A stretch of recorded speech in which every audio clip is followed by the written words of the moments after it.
Well, howdy there, Internet people. It's Dana again, and today you're at Research Road. This is a weekly series where we go through science and tech news with a bit of dry humor. Then we answer some questions from y'all. Today is the 25th of February, 2025, and on this date in 2021, Mr. Potato Head became simply Potato Head. So, starting off with tech news. Researchers are suggesting desert cities could pull moisture from fog in the air. I feel like I saw this in Star Wars. An AI was asked to design a wireless chip. It did, and it seems to work, but humans aren't sure why. So there's that.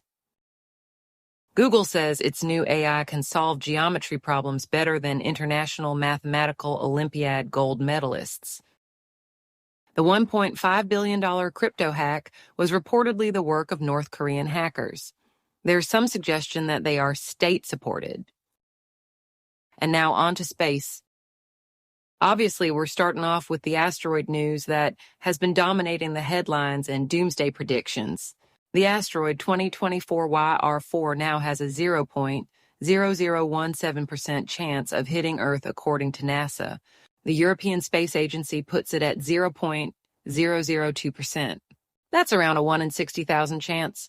It actually has a greater chance of hitting the moon now, with that currently being estimated at a 1.7% chance. Space Force released a photo from the secretive U.S. space plane known as X-37B in orbit. It looks like its payload door is open, and you can see solar panels in part of the image. There's still not much known about the project. The craft has been up there about a year. Researchers are saying that at one point in the past, Mars had at least one ocean, and it had sandy beaches. Now it's time to talk about the developing climate crisis.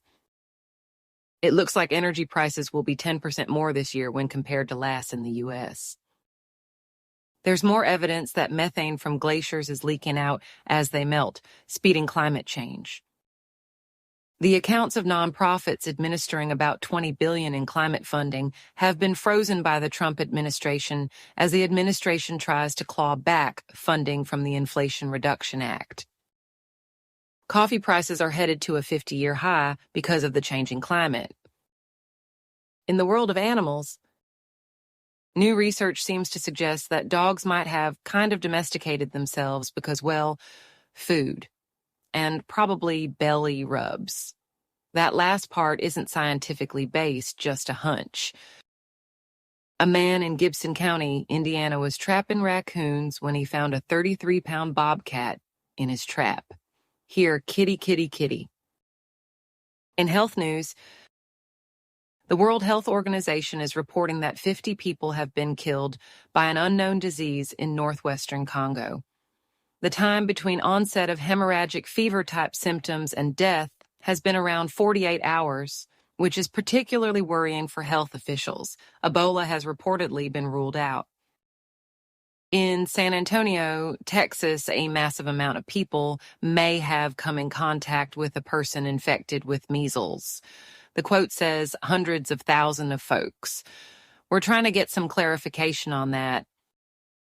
Bird flu has hit poultry facilities in 4 more states. Also, a woman in Wyoming and a man in Ohio were sent to the hospital by presumed bird flu cases. The FDA is trying to reverse some of the firings that took place as part of the Trump purges. Now let's dig up the past a little. The world's oldest dated runestone, discovered in Norway, was reportedly carved by a woman. This is the same one we talked about recently that was broken apart and buried in different graves. Researchers are hoping to decode it. New research and a newly discovered part of the Great Wall of China indicates it may be 300 years older than previously thought. And now on to oddities. The TVs at a HUD building were taken over briefly and displayed a short AI-generated clip on loop that depicted Trump. Well, it depicted Trump licking Elon. This little piggy went to market. A man is offering to buy a landfill he believes has his wallet in it somewhere. It's a Bitcoin wallet with what would amount to about 800 million in Bitcoin in it.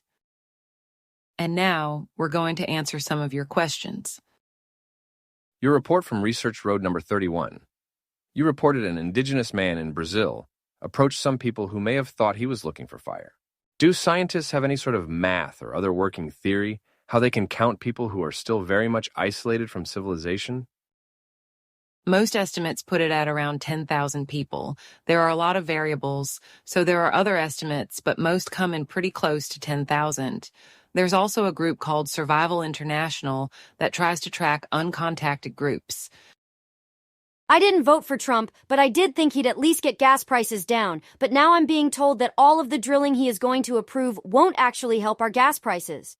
The one good thing about the guy, and that isn't going to happen either. No, it won't. To get into it fully would take quite a few minutes, but the shortest possible version is that there are multiple types of oil. U.S. refineries are primarily set up for one kind, and the U.S. pulls another kind out of the ground.